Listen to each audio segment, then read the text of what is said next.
Hey everyone, in this video, I'll show you how to stop a Vercel deployment in just a few quick steps. Click on the project that contains the deployment you want to stop from your dashboard. The project overview page will load, showing your deployments list.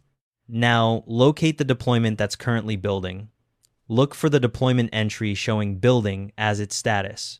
You can only cancel deployments that are actively building or queued. Completed deployments can't be stopped this way. Once you've found the building deployment, click the Cancel button on that deployment card. The deployment status will immediately change to canceled, and you'll see that reflected in your deployments list. Here's what happens next. Any deployments queued behind the one you just canceled will start building automatically. The canceled deployment won't disappear from your list. It stays there with a canceled status, so you have a record of it.